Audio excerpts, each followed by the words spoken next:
Halo teman-teman, perkenalkan nama saya Akoria Konai. Saya dari kelas 12 IPA SMA Negeri Tobu. Di sini saya akan menjelaskan materi tentang fisika inti.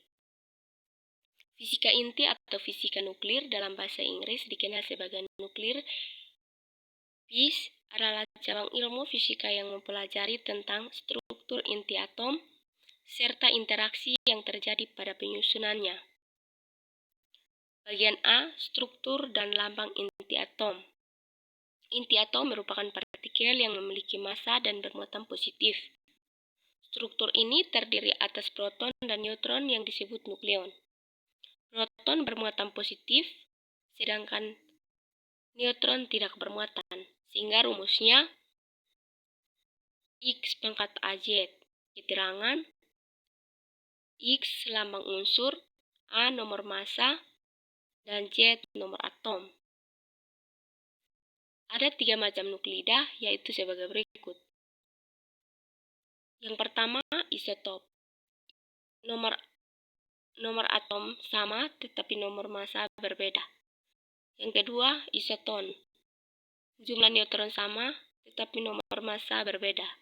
Yang ketiga, isobar. Nomor massa sama, tetapi nomor atom berbeda. Bagian B, defek massa dan energi ikat inti. Massa inti selalu lebih kecil daripada massa nukleon. Selisih antara massa nukleon dan massa inti disebut defek massa. Defek massa pada pembentukan nuklida X adalah sebagai berikut.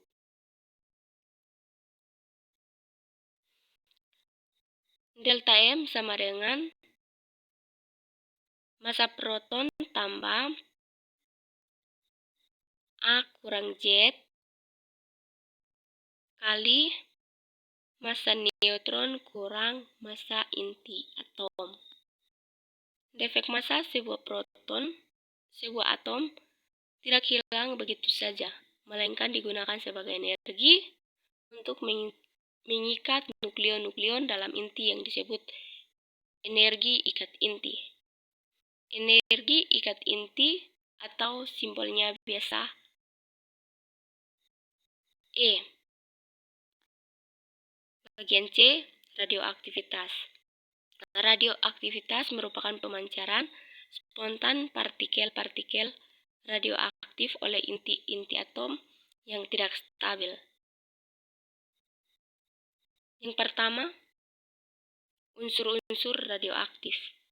Unsur-unsur radioaktif adalah suatu unsur yang memancarkan partikel-partikel radioaktif secara spontan. Pemancaran partikel-partikel radioaktif itu terjadi untuk mencapai kestabilan inti atom. Sebagian unsur radioaktif yang lain lebih stabil setelah memancarkan partikel-partikel radioaktif. Beberapa contoh radioaktif adalah uranium, thorium, neptunium, dan plutonium. Yang kedua, partikel radioaktif dan pelaruhan radioaktif. Ada 3 macam partikel radioaktif, yaitu alfa, sinar beta, dan sinar gamma. Partikel alfa berupa inti atom helium. Partikel beta dapat berupa elektron, sedangkan sinar gamma berupa gelombang elektron magnetik yang tidak bermuatan dan tidak bermassa.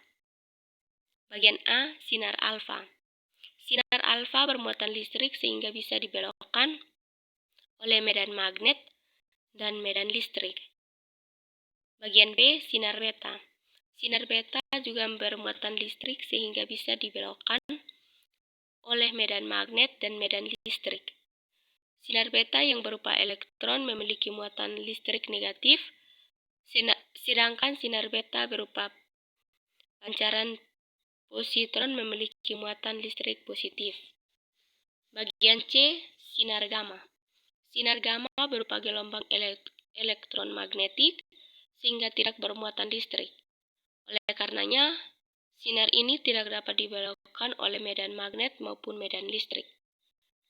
Akibatnya, inti atom itu cenderung berubah ke keadaan dasarnya dengan memancarkan radiasi elektromagnetik berupa sinar gamma. Daya tembus sinar gamma sangat besar. Sinar ini dapat menembus lembaran kertas maupun lempeng aluminium, bahkan beton tebal. 3. Penyerapan sinar radioaktif oleh bahan. Jika si berkas sinar radioaktif dengan intensitas dilewatkan pada sebuah keping dengan tebal X, intensitas sinar radioaktif itu akan melemah secara eksponensial.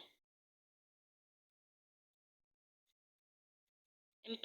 Aktivitas dan waktu paruh bahan radioaktif.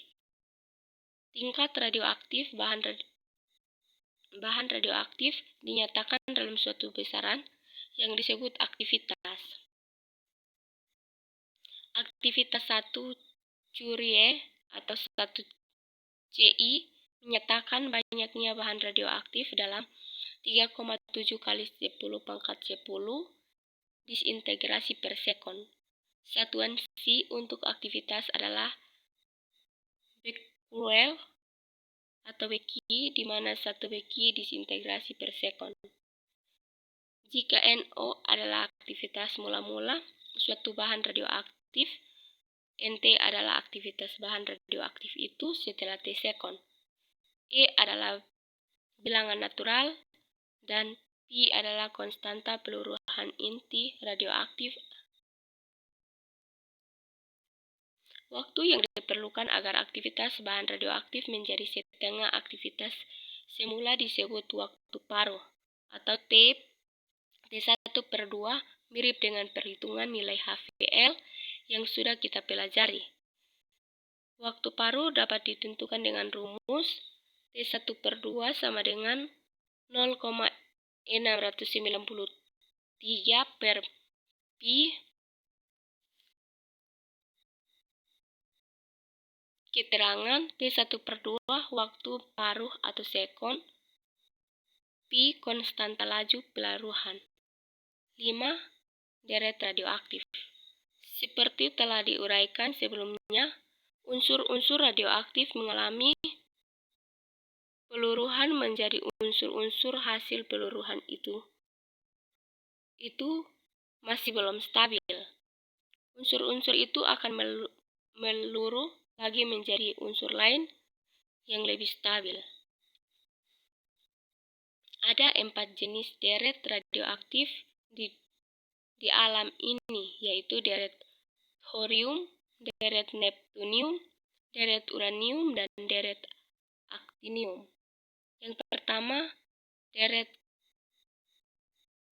thorium. Deret ini dimulai dari 90 Th pangkat 232 dan berakhir pada 82 PB pangkat 208 yang stabil. Bagian B, deret neptunium. Dimulai dari 92 Np pangkat 237 dan berujung pada 83 PB pangkat 209 yang stabil. Bagian C, deret uranium. Bermula pada 92 U pangkat 238 dan berakhir pada inti 82 PB pangkat 206 yang stabil. Bagian D, deret aktinium.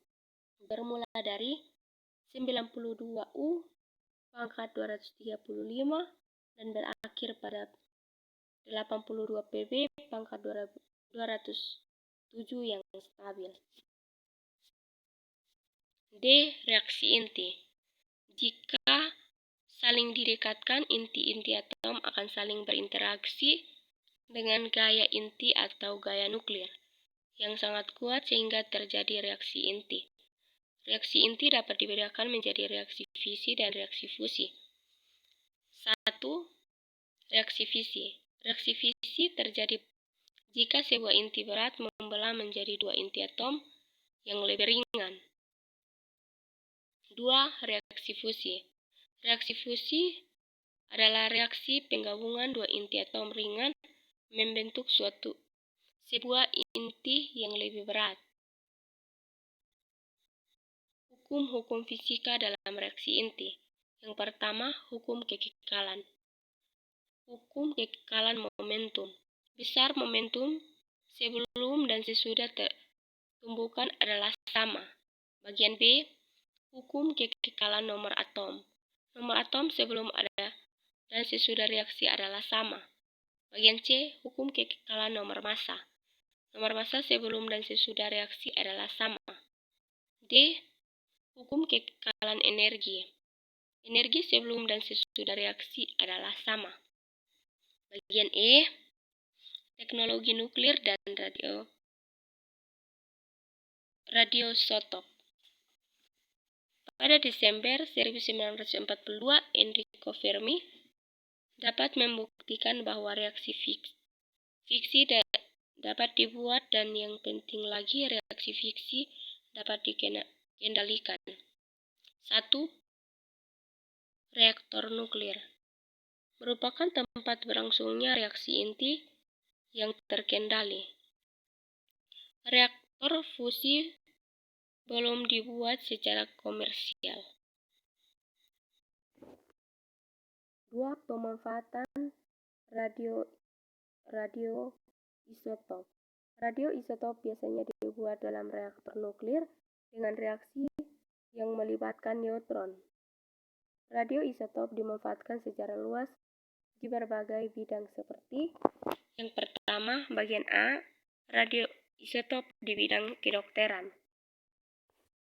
Yang kedua, atau bagian B, bidang biologi dan pertanian. Yang ketiga, bidang arkeologi. Dan yang keempat, bidang industri. 3. Bahan bakar nuklir. Energi nuklir dimanfaatkan sebagai bahan bakar misalnya pada kapal selam dan roket. Pada kapal selam, nuklir diperoleh dari reaktor nuklir di dalam kapal selam itu. 4. Senjata nuklir. Selain memiliki banyak manfaat bagi kesejahteraan manusia, energi nuklir juga memiliki sisi negatif yang membahayakan. Bahan-bahan radioaktif yang terjadi pada reaksi inti dapat merusak tubuh manusia. Kebocoran reaktor nuklir dapat mengakibatkan terkontaminasinya lingkungan sekitar oleh bahan radioaktif yang membahayakan kehidupan. Yang lebih berbahaya dari kebocoran reaktor nuklir adalah dari senjata nuklir yang sengaja dibuat.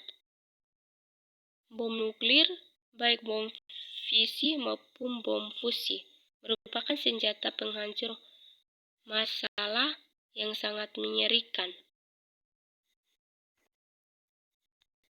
Sekian dan terima kasih. Jangan lupa like dan subscribe.